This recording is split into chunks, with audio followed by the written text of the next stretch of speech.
Welcome to State Insurance USA Cares podcast, where we celebrate the heart of our communities. Each episode, we highlight local charities and nonprofits who are bringing hope, help, and healing to those who need it most.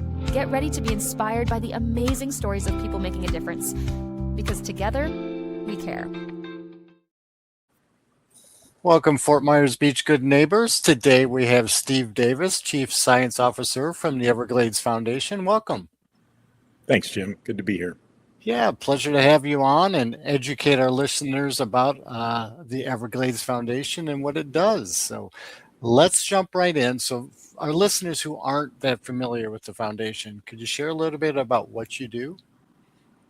Sure. Well, let me first just talk briefly about our history. We were formed as an organization in 1993 in response to water crises, particularly around the Florida Keys and in Florida Bay, not unlike what you all experience in the Caloosahatchee and exacerbation of red tide. So we were formed then to figure out this water problem that we have in South Florida. And that ultimately led to the comprehensive Everglades Restoration Plan. And since that time, 2000, we've really been sort of the science voice for the NGO community to advance Everglades restoration projects and to ensure that these projects are operated in a way that delivers maximum environmental benefit. So really to benefit all of us in South Florida. And, and to explain to our listeners a little bit about what was happening prior to some of this development and you guys getting involved. Well, it goes back to the impacts of the discharges, and really it's something that began as early as the late 1800s, and the incentive programs that the federal government had to drain wetlands.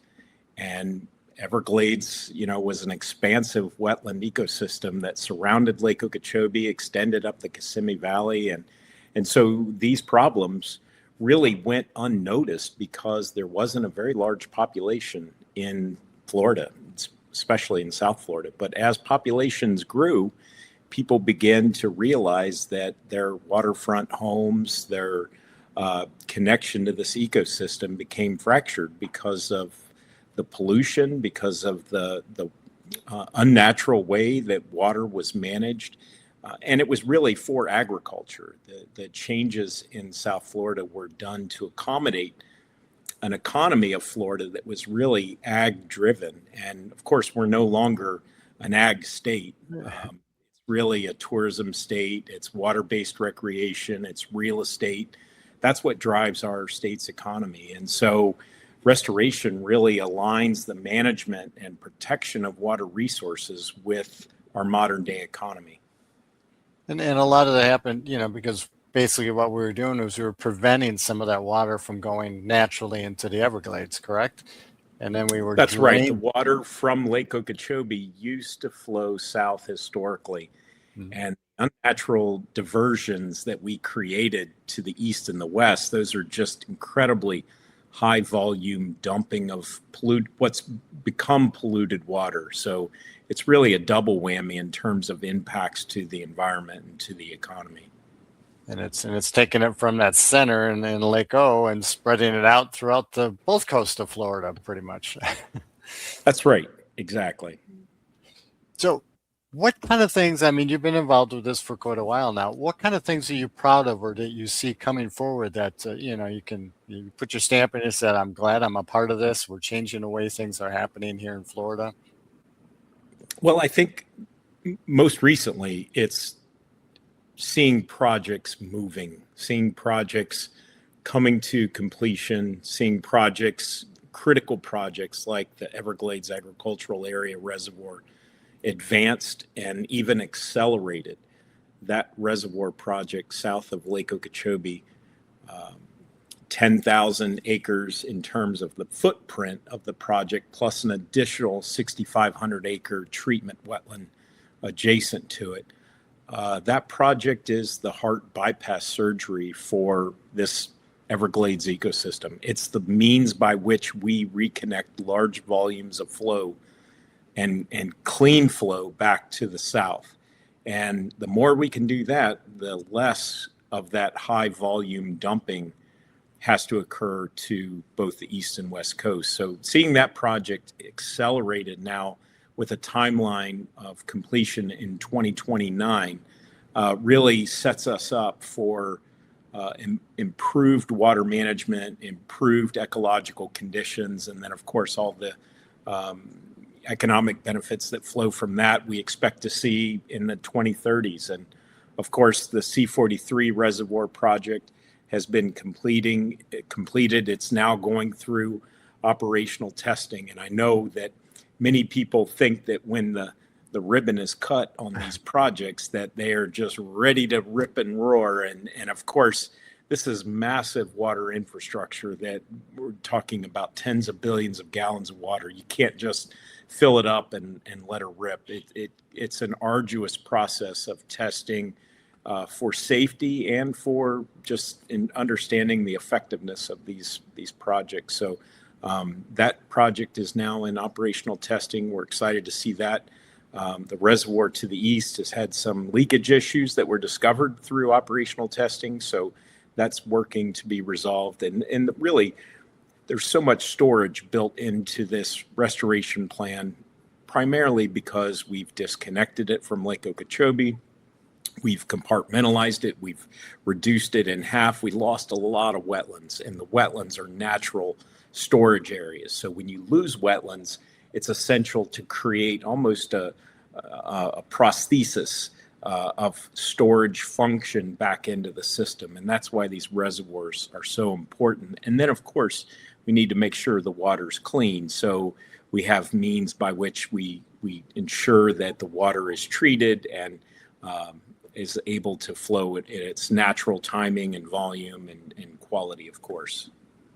And I had the pleasure of coming out and touring the EA, and it was just the massive scale and size of it. Can you explain that for our people that haven't heard about it or seen it? Yeah, it's hard to understand the scale unless you actually get out there and see it.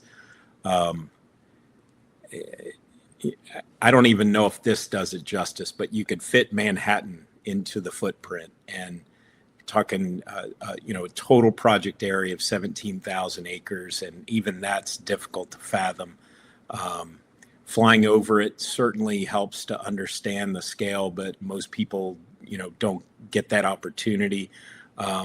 It is a big project, and when you think a football field, people think that's a large plot of land. It's only about an acre. So when you think of that and then start multiplying, it's just enormous. And the amount of volume that it will hold, tens of billions of gallons of water, allowing us not to just hold that water, but to gradually pay it through those treatment wetlands and then back to the south. But even on top of the scale of the project, I think the scale of the activity around that footprint is also impressive.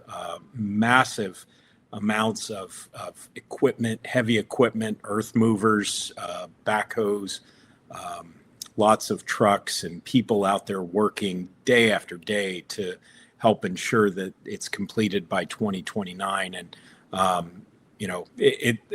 this is the largest project that the Corps of Engineers is undertaking right now nationally. And it's the largest above ground reservoir they've built in their history. So these are just accolades that, again, it's difficult to understand the scale, but it's an enormous project, and it's for us. And I think people need to realize that this isn't for a single industry. It's for all of us in South Florida, and it's really designed to ensure our environment improves, that we are dumping less of that polluted water, that we're sending it south to the Everglades where it was intended to go. And it's just, it's not just like you had mentioned, the sheer scale of it, but I was impressed by the detail of it. You guys are layering different types of, soil and sediment to help filter the water and hold the water. It's not as easy as just digging a hole and dumping water into it. You've got layers for. Oh my goodness. Yeah. And the construction of the foundation to compact that soil so that we, reduce as much as possible the water leaking out of it. But they also have redundancy features built in, seepage collector canals that intercept that water as it may leak out of the system and then recirculate and pump that back in. So there's a lot of design elements that go into it, and it's primarily safety features to ensure that we're protecting communities, that we're, at the same time delivering benefits.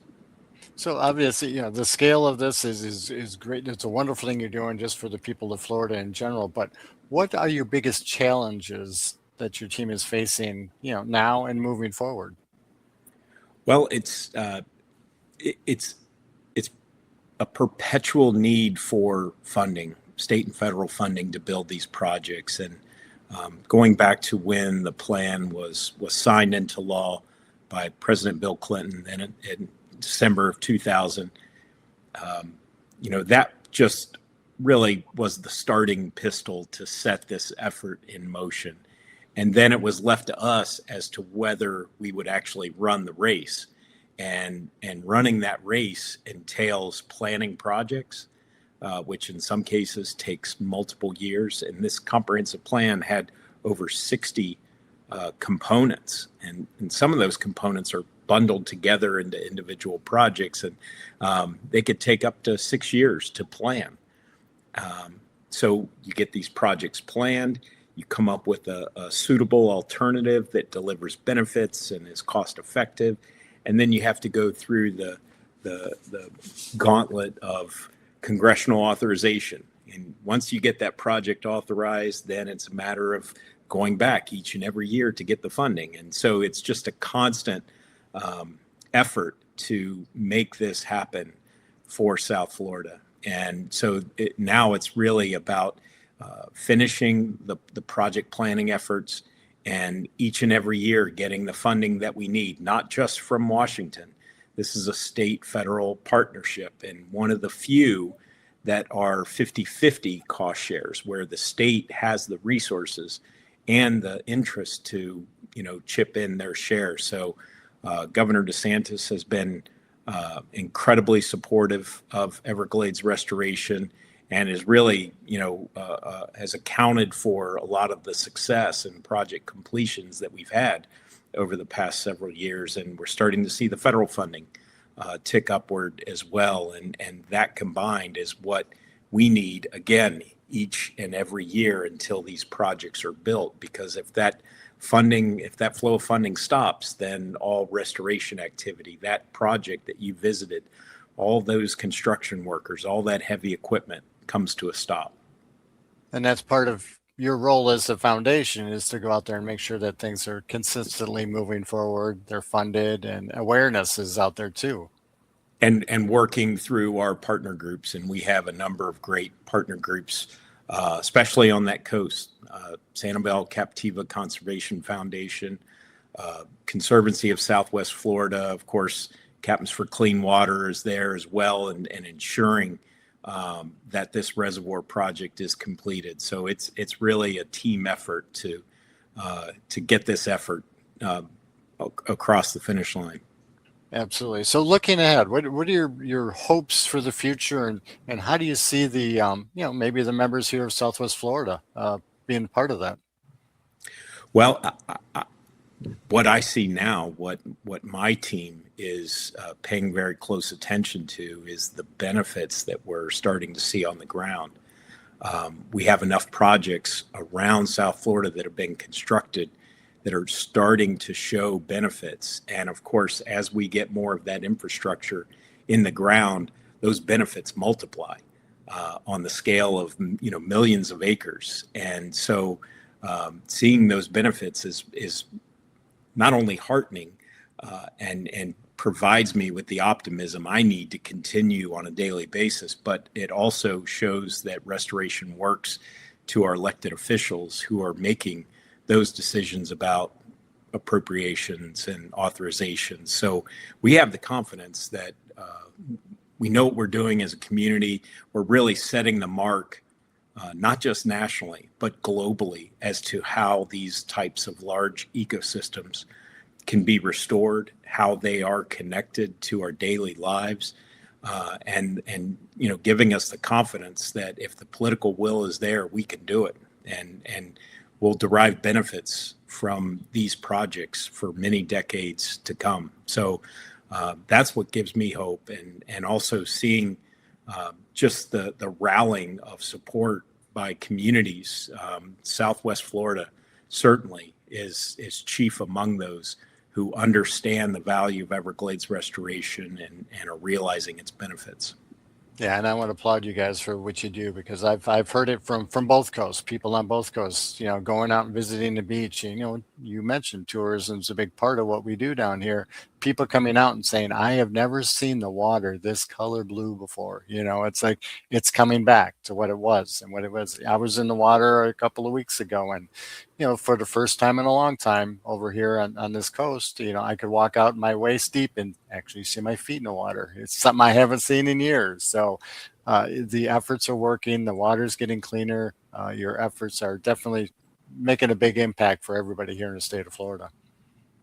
Yeah, and Jim, the resilience that you just described, these natural systems, if we give them a chance, they will recover. In some cases, almost immediately, and so the benefits that I was describing earlier, in some cases, it's seeing the rejuvenation of these natural environments, whether seagrasses and oysters. If we stop pounding them with polluted water, or the return of natural ridge and slough habitats in places like the Everglades, it's just a matter of getting the water right and keeping it right. And that's one of the big things that restoration helps with.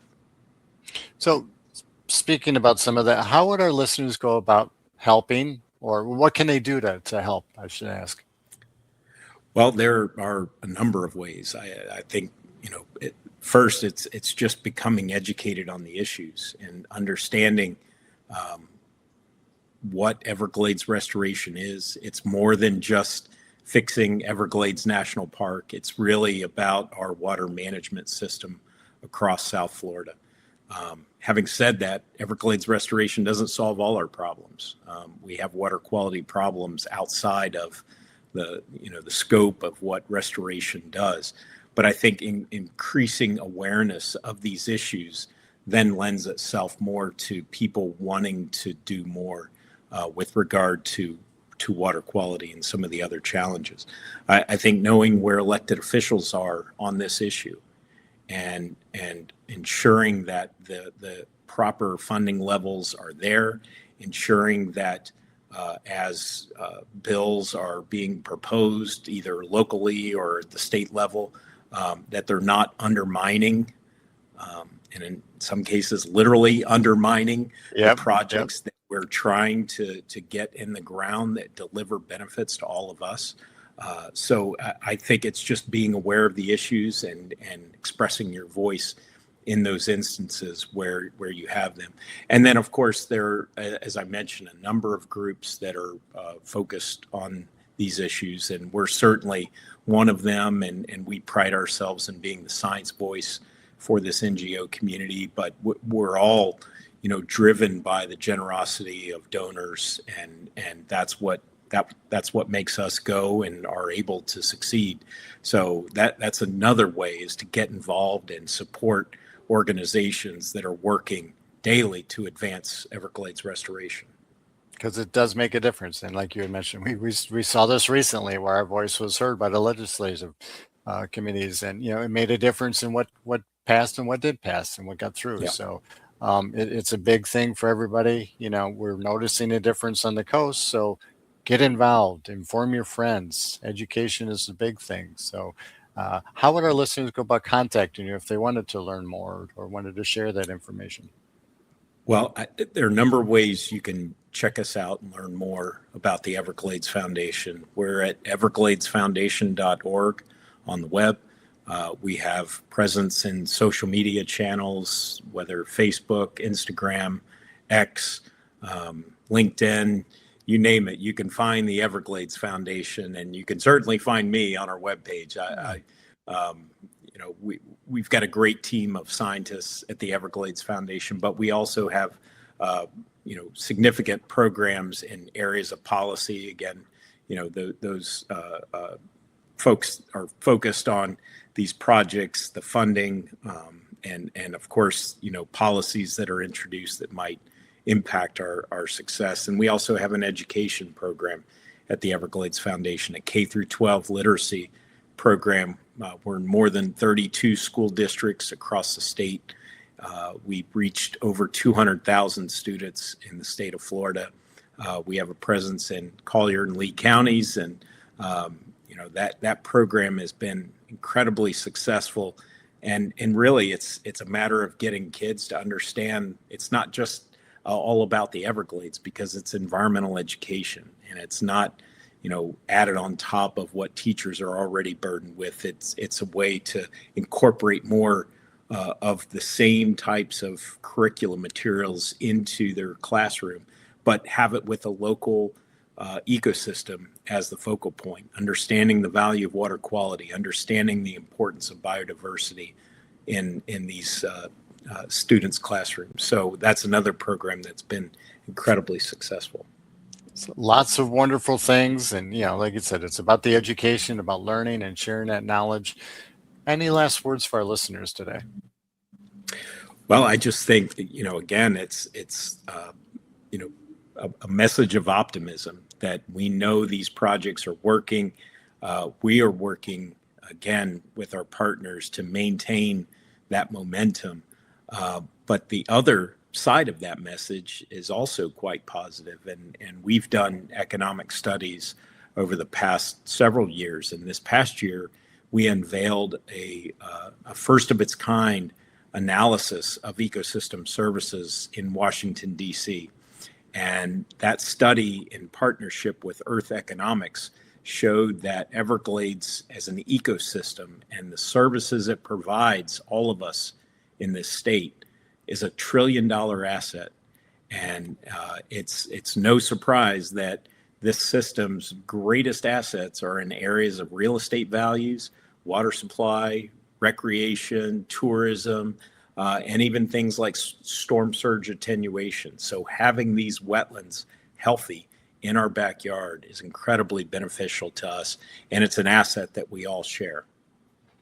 And it's part of why we live in Florida, to be outdoors and enjoy the environment, right? That's right. Well, Steve, it's been a pleasure getting to know you. Thank you for what you do, and thank you for being such a good neighbor. Thank you, Jim. Take Good care. to be with you. Bye. Thank you for joining us on State Insurance USA Cares. We hope today's story uplifted and inspired you. If you'd like to support or learn more about the incredible work happening in your community, visit stateinsuranceusa.com or call 239-567-9992. You can also visit CaboWaboGym.com. Until next time, be sure to let your sun shine and keep sharing good and positive vibes wherever the waves take you.